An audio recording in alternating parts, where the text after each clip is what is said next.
காஞ்சி மகா பெரியவர் அருளிய தெய்வத்தின் குரல் முதல் பாகம். அத்வைதம். அத்வைதமும் அணுவிஞ்ஞானமும். மனித வாழ்வு உள்ள வரையில் ஆசை உண்டு, துன்பம் உண்டு, பயம் உண்டு, துவேஷம் உண்டு. இவற்றிலிருந்து விடுபடுவதே மோட்சம். அத்வைத அனுபவத்தால் தான் பாசமும் துன்பமும் பயமும் துவேஷமும் நிவர்த்தியாகி மோட்ச ஆனந்தத்தை இங்கேயே அனுபவிக்க முடியும். நமக்கு அந்நியமாக இன்னொரு வஸ்து உள்ளபோதுதான் அதனால் துன்பம், அதனிடம் ஆசை அல்லது பயம், அதன் மீது துவேஷம் இவை உண்டாக்க முடியும். இன்னொன்றே இல்லை, காண்பனையெல்லாம் ஒரே பரமாத்மா என்ற அத்வைத ஞானம் அனுபவமாக வந்துவிட்டால் அப்புறம் ஆசையும் பயமும் கோபமும் துயரமும் ஏற்பட வழியேது? தேளும் பாம்பும் இப்போது நமக்கு துன்பம் தருகின்றன. நாமே தேளாகவும் பாம்பாகவும் இருந்தால் இந்த துன்பம் இராது அல்லவா? எல்லாம் நாமே என்ற உணர்வு வந்துவிட்டால் எப்போதும் சுபாவமான ஆனந்தம்தான் இருக்கும். அதுதான் மோட்ச நிலை. சரீரம் நசித்து செத்துப்போன பின்தான் மோட்சம் என்று எங்கேயோ ஒரு இடத்துக்கு போக வேண்டும் என்பதில்லை. அனைத்தும் ஒன்றே என்ற அத்வைத ஞானம் சித்தித்தால் இங்கேயே இப்பொழுதே மோட்சத்தில் இருப்போம். அனைத்தும் ஒன்று என்பது எப்படி சரியாகும்? இத்தனை மாறுபாடுள்ள நானாவித வஸ்துக்களை பிரத்யட்சமாக பார்க்கிறோமே என்று தோன்றலாம். ஒன்று, நம் பிரத்யட்சமாக காண்பது சத்தியமாக இருக்க வேண்டும், அல்லது வேதாந்தம் சொல்வதும் ஞானிகளின் அனுபவமான அத்வைதம் சத்தியமாக இருக்க வேண்டும். சத்தியமாக இருப்பது எதுவோ அது மாறாத சாந்தியும் ஆனந்தமும் நிறைவும் தர வேண்டும். நம் பிரத்யட்ச வாழ்க்கையில் இந்த சாந்தியும் ஆனந்தமும் நிறைவும் இல்லையே. வேதாந்தம் சொல்கிற அத்வைதத்தில் தானே அவை இருக்கின்றன. அவை அனுபவிக்கும் ஞானிகள்தான் மற்ற ஜனங்களுக்குள்ள துன்பமும் சஞ்சலமும் இல்லாமல் எப்போதும் சாந்தியாக, எப்போதும் திருப்தியாக, எப்போதும் ஆனந்தமாக நிறைந்திருக்கிறார்கள். இதிலிருந்தே எல்லாம் ஒன்று என்ற அத்வைதமே சாத்தியம் என்றாகிறதல்லவா? சொப்பனத்தில் எத்தனையோ வஸ்துக்களை பார்க்கிறோமே, நாம் விழித்து கொண்டவுடன் அவையெல்லாம் என்ன ஆயின? சொப்பனம் கண்ட ஒருத்தன் மட்டும்தான் எஞ்சி நிற்கிறார். அப்படியே இந்த லோகமெல்லாமும் ஒரு சொப்பனம்தான். மாயை நீங்கி ஞான நிலையில் விழித்து கொண்டால் அப்போது ஒரே பரமாத்மா மட்டுமே எஞ்சி நிற்பதை அனுபவிக்க முடியும். காண்கிற உலகம் பலவிதமாக இருந்தாலும் ஒன்றேதான். இத்தனையும் ஆகியிருக்கிறது என்பதை நவீன சயின்ஸ் தெளிவாக ஒப்புக்கொண்டு நிலைநாட்டுகிறது. 50 வருஷங்களுக்கு முன் உலக வஸ்துக்கள் எல்லாம் 72 மூலப்பொருட்களுக்குள் எலமெண்ட்ஸ் அடங்குவதாக சயின்ஸ் சொல்லி வந்தது. இந்த மூலப்பொருட்கள் ஒன்றுக்கொன்று மாறுபட்டவை என்பதே அன்றைய கருத்து. ஆனால் இப்போது அணு ஆட்டம் பற்றி அறிவு விருத்தியான பின் இந்த மூலப்பொருட்கள் எல்லாமும் கூட வேறு வேறான பொருள்கள் அல்ல என்றும் ஒரே சக்திதான் இவை எல்லாமாகவும் ஆகியுள்ளது என்றும் சயின்ஸ் நிபுணர்கள் நிலைநாட்டியிருக்கிறார்கள். பொருள், சக்தி இவையும் வேறானவை அல்ல என்று நவீன சயின்ஸ் சொல்லுகிறது. ஆக அத்வைதம்தான் சயின்ஸும் நமக்கு காட்டுகிற உண்மை. ஐன்ஸ்டீன், சர் ஜேம்ஸ் ஜீன்ஸ் போன்ற பிரபல சயின்ஸ் நிபுணர்கள் உபனிஷதமும் சங்கர பகவத்பாதாலும் உபதேசித்த அத்வைத சித்தாந்தத்துக்கு மிகவும் நெருங்கி வந்து விட்டார்கள். உலகம் மாயை என்று அத்வைதம் கூறுவதற்கு பொருள் யாதெனில், உலகம் இறுதி சத்தியமல்ல, இது விவகாரத்துக்கு மட்டுமே சத்தியம். இதனுடைய இருப்பும் பிரம்மம் என்ற ஒன்றை சார்ந்ததே என்பதுதான். இதையே மேற்சொன்ன சயின்ஸ் நிபுணர்களும் சொல்கிறார்கள். பிரம்மமே பரமார்த்திக சத்தியம், உலகம் விவகாரிக்க சத்தியமே என்று அத்வைதம் சொல்வதைத்தான் இவர்கள் உலக இயக்கமெல்லாம் இன்னொன்றை சார்ந்தவைதான், முழு உண்மையல்ல என்கிறார்கள்.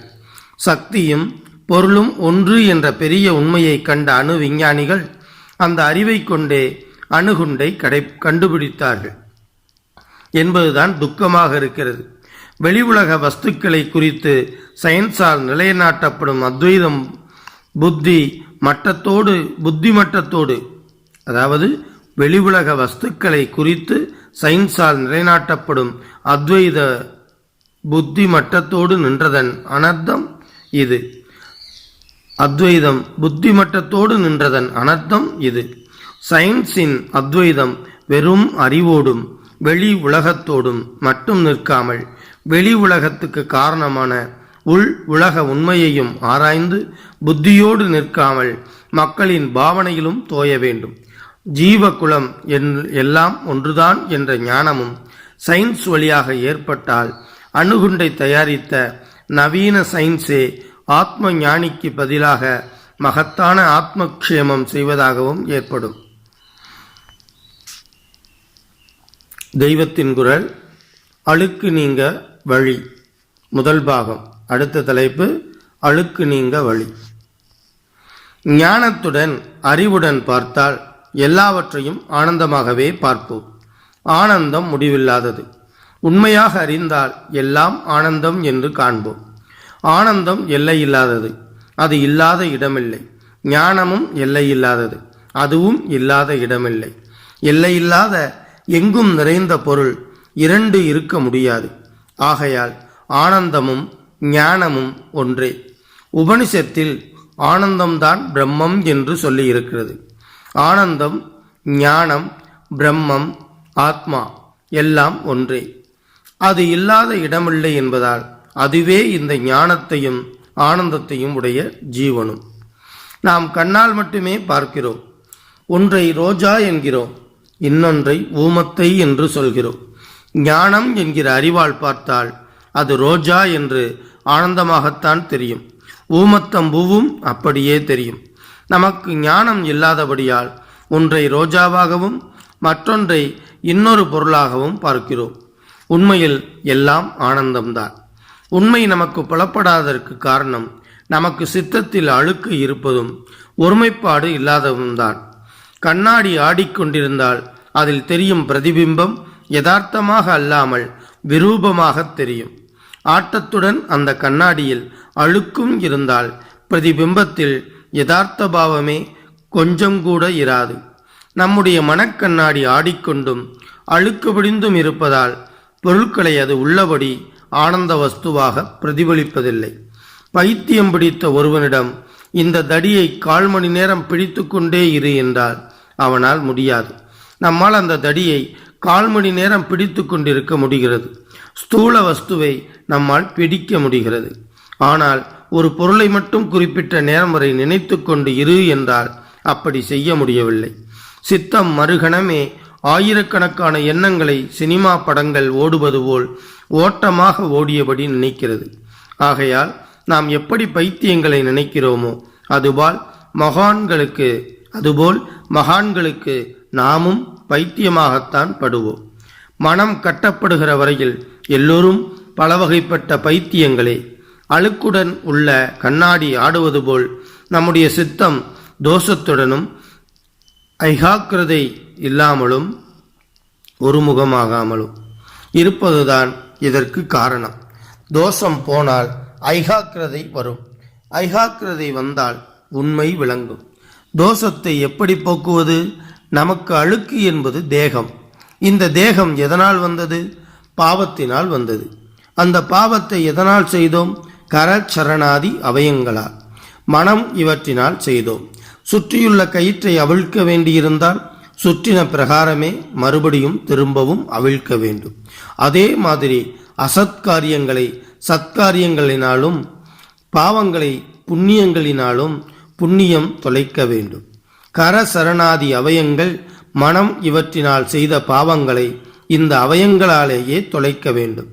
தானம், தர்மம், கர்ம அனுஷ்டானம், ஈஸ்வர நமோச்சாரணம், ஆலய தரிசனம் முதலியவையே சத்காரியங்கள். பாவத்தை போக்கிக் கொண்டு பிறகு ஞான மார்க்கத்தில் ஈடுபட்டு எல்லையில்லாத ஞானமாக ஆனந்தமாக ஆக வேண்டும். மூர்த்தி எல்லாம் வாழி எங்கள் மோனகுரு வாழி, அருள் வார்த்தை என்றும் வாழி, அன்பர் வாழி பராபரமே. ஓம் சாந்தி சாந்தி சாந்தி. ஓம் ஸ்ரீ குருப்யோ நமः. ஹரிஹி ஓம். எல்லாம் வல்ல இறைவனின் திருக்கரங்களில் வீழ்ந்து வணங்கி இன்றைய இந்த சிந்தனையை நிறைவு செய்வோம். நாளை மீண்டும் அடுத்த சிந்தனையை சிந்திக்க தொடங்குவோம். வரைக்கும் நம்ம சேனலை சப்ஸ்கிரைப் பண்ணாதவங்க சப்ஸ்கிரைப் பண்ணிடுங்க. கூட ஒரு பெல் பட்டன் வரும், அந்த கோயில் மினி அழுத்தி ஆல் ஆப்ஷன் கொடுத்து விட்ருங்க. அப்போ தான் நம்ம போடுற ஒவ்வொரு வீடியோ உங்களுக்கு நோட்டிஃபிகேஷனில் வந்துடும்.